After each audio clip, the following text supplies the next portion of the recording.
Bismillahirrahmanirrahim. Assalamualaikum warahmatullahi wabarakatuh.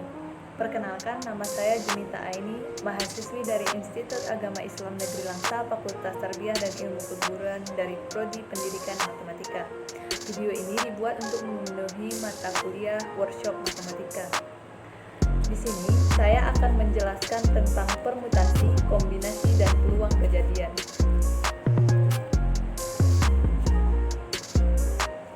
Apa itu permutasi dan kombinasi? Permutasi adalah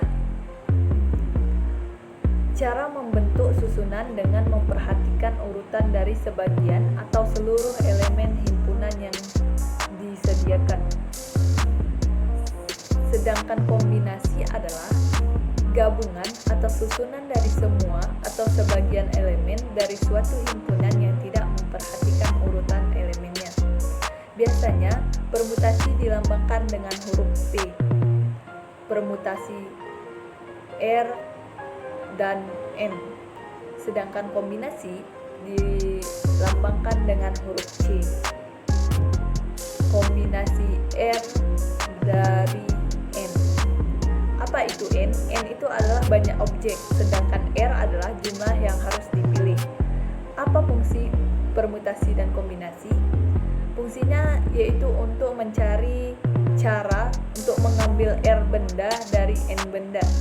Sebelum masuk ke contoh, kita perlu mengetahui tentang faktorial. Apa itu faktorial? Faktorial adalah hasil perkalian antara bilangan bulat positif yang kurang dari atau sama dengan N. Nah, kita akan masuk ke dalam contoh permutasi. Misalkan seorang satpam bank ingin melacak mencetak nomor antrian nasabah yang terdiri dari 3 angka, yaitu nomor antrian tersebut tidak memuat angka yang sama yang dibentuk dari angka 0, 1, 2, dan 3. Maka banyak pilihan nomor antrian yang dapat dibuat adalah banyak angka yang tersedia adalah 4, yaitu angka 0, 1, 2, dan 3. Maka banyak objeknya yaitu sama dengan N adalah 4. Karena akan dipilih 3 nomor antrian yang berbeda, maka banyak pilihannya adalah permutasi 3 dan 4. Permutasi R dan N sama dengan N faktorial dibagi N dikurang R faktorial. Maka permutasi 3 dan 4 sama dengan 4 faktorial dibagi 4 dikurang 3 faktorial sama dengan 4 faktorial dibagi 1 faktorial. 4 faktorial itu adalah 4 dikali 3 dikali 2 dikali 1, dan faktorial dari 1 adalah 1. Maka 1 kita coret atas dan bawah. Maka hasilnya 4 dikali 3 12 dikali 2 24. Maka banyak pilihan nomor antrian yang dapat dibuat adalah sebanyak 24. Selanjutnya contoh kombinasi. Sebuah kantong berisi 6 kelereng putih dan 4 kelereng biru dan 3 kelereng merah. Banyak cara pengambilan 3 kelereng putih dari kantong tersebut adalah penyelesaiannya. Karena akan dipilih 3 kelereng dari 6 kelereng, maka digunakan rumus kombinasi 3 dari 6. Kombinasi R dari N adalah N faktorial dibagi R faktorial dikali N dikurang R faktorial. Maka kita masukkan angka kombinasi 3 dari 6 adalah 6 faktorial dibagi 3 faktorial dikali 6 kurang 3 faktorial. Maka hasilnya adalah 6 dikali 5 dikali 4 dibagi 3 dikali 2 dikali 1. Maka banyak kombinasi warna yang dihasilkan adalah 20 cara. Selanjutnya kita akan maka banyak kombinasi warna yang dihasilkan adalah 20 cara. Selanjutnya kita akan membahas tentang perbedaan permutasi dan kombinasi. Apa itu perbedaan permutasi dan kombinasi? Permutasi memperhatikan urutan susunan anggota, sedangkan kombinasi tidak memperhatikan urutan susunan anggota. Hal ini dapat kita lihat pada dua contoh yang telah saya bacakan tadi, yaitu permutasi dan kombinasi dari dua anggota dari himpunan yang terdiri dari huruf A, B, dan C. Permutasi 3 dan 2 adalah sama dengan 6. Keenam cara tersebut adalah AB, AC, BC, CA, dan CD. Sedangkan kombinasi 3 dari 2 adalah 3. Ketiga cara tersebut adalah AB, AC, dan BC. Selanjutnya kita akan membahas tentang peluang suatu kejadian, yaitu ada percobaan, ruang sampel,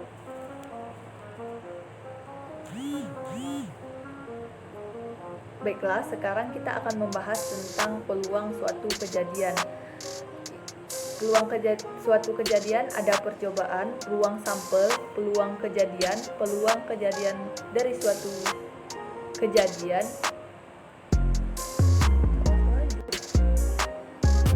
Selanjutnya kita akan membahas tentang peluang suatu kejadian. Pada peluang suatu kejadian terdapat percobaan, ruang sampel, peluang kejadian, peluang komplement dari suatu kejadian, dan frekuensi harapan yang terdiri dari ruang sampel dan titik sampel. Pertama kita akan membahas percobaan. Percobaan memiliki sifat dasar. Yang pertama yaitu setiap jenis percobaan mempunyai kemungkinan hasil atau peristiwa atau kejadian yang akan terjadi. Yang kedua, hasil dari setiap percobaan secara pasti sulit ditentukan. Sebagai ilustrasinya,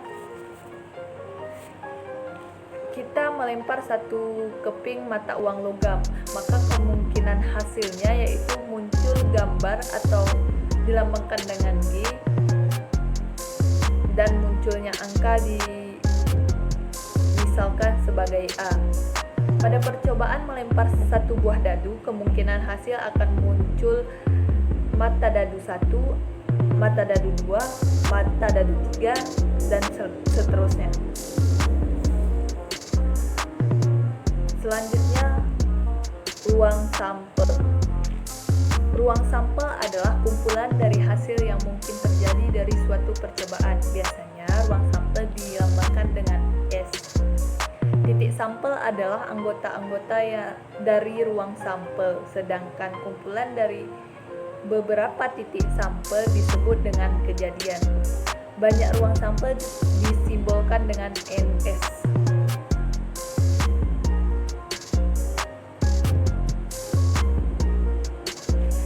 Misalkan 3 buah koin dilempar sebanyak 1 kali, maka ruang sampel dan banyaknya sampel dari percobaan pelemparan koin tersebut adalah, maka kita misalkan munculnya angka pada koin kita lambangkan dengan A dan munculnya gambar pada koin disimbolkan dengan G. Dari hasil pelemparan koin akan diperoleh beberapa kemungkinan seperti pada tabel. Jadi ruang sampel dari percobaan tersebut adalah S, maka terdapat A,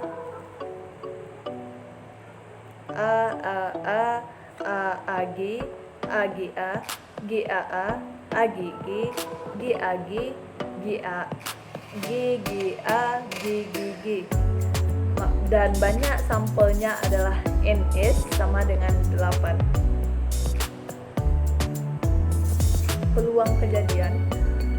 Misalkan S adalah ruang sampel dari suatu percobaan, dengan setiap anggota S memiliki kesempatan muncul yang sama dan K adalah suatu kejadian. Maka peluang kejadian K adalah peluang kejadian sama dengan jumlah kejadian dibagi dengan jumlah ruang sampel. Contohnya, sebuah dadu dilempar undi 1 kali, peluang muncul angka bilangan prima adalah maka ruang sampel dadu adalah S, yaitu dadu mata 1, 2, 3, dan 4, 5, dan 6. Maka NS adalah 6. Maka munculnya angka prima atau K kejadian sama dengan 2, 3, dan 5. Maka NK sama dengan 3. Sehingga peluang munculnya angka bilangan prima yaitu peluang kejadian sama dengan jumlah kejadian 3 dan jumlah ruang sampel adalah 6, maka peluang kejadiannya adalah setengah atau 1/2. Peluang komplemen dari suatu kejadian. Peluang kejadian adalah peluang kejadian K dan peluang kejadian komplemen sama dengan peluang kejadian absen adalah peluang kejadian bukan K. Maka berlaku peluang kejadian ditambah peluang kejadian komplemen sama dengan 1.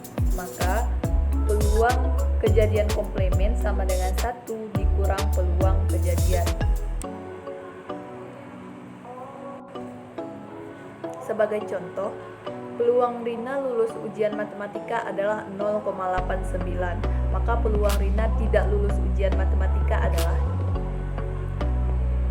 kita ketahui dari soal, kejadian Rina lulus ujian adalah 0,89. Sedangkan kejadian Rina tidak lulus matematika akan dicari dengan peluang kejadian komplemen sama dengan 1 dikurang peluang kejadian. Peluang kejadiannya adalah 0,89. Maka 1 dikurang 0,89 adalah 0,1. Maka peluang Rina tidak lulus ujian matematika adalah 0,11.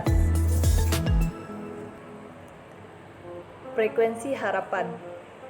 Frekuensi harapan adalah banyaknya kejadian yang diharapkan dapat terjadi pada suatu percobaan. Jika suatu percobaan dilakukan sebanyak N kali dan nilai kemungkinan terjadi kejadian K setiap percobaan adalah peluang kejadian, maka frekuensi harapan kejadian K adalah dirumuskan dengan frekuensi harapan sama dengan N dikali peluang kejadian. Sebagai contoh, sebuah dadu dilempar sebanyak 120 kali. Maka frekuensi harapan munculnya mata dadu faktor dari 6 adalah S sama dengan 1, 2, 3, 4, 5, dan 6. Maka NS adalah 6. K sama dengan faktor dari 6 yaitu 1, 2, 3, dan 6. Maka NA sama dengan 4. Banyak pelemparan atau N adalah 120 kali. Maka kita masukkan rumus peluang kejadian sama dengan jumlah kejadian dibagi dengan jumlah ruang sampel. Jumlah kejadiannya adalah 4 dan ruang sampelnya adalah 6, maka 2/3. Sehingga frekuensi harapan munculnya faktor dari 6 adalah frekuensi harapan sama dengan N dikali peluang kejadian. Maka N-nya adalah 120 dikali frekuensi peluang kejadian 2/3 sama dengan 80 kali. Ruang sampel adalah himpunan semua kemungkinan hasil yang didapatkan dari suatu percobaan. Sedangkan ruang sampel biasanya dinyatakan sebagai S. Contohnya ruang sampel dari dadu yaitu S sama dengan 1, 2, 3, 4, 5, dan 6. Titik sampel adalah bagian dari ruang sampel. Contohnya, saat pelemparan satu buah dadu, salah satu kemungkinan angka yang keluar adalah 4 atau 3, mungkin 2, Mengapa kita perlu mempelajari tentang peluang? Karena yang ada di dunia ini tidak ada yang pasti. Maka fungsi peluang adalah untuk mengukur kemungkinan-kemungkinan yang akan terjadi. Kaidah pencacahan, permutasi, kombinasi menjelaskan tentang banyaknya peluang setiap kejadian yang akan terjadi atau yang kemungkinan terjadi. Adanya pembelajaran ini mempermudahkan kita dalam membuat suatu perencanaan. Teori peluang digunakan untuk membaca situasi yang terjadi agar tebakan atau spekulasi tidak meleset. Baiklah, sekian dari saya. Wassalamualaikum warahmatullahi wabarakatuh.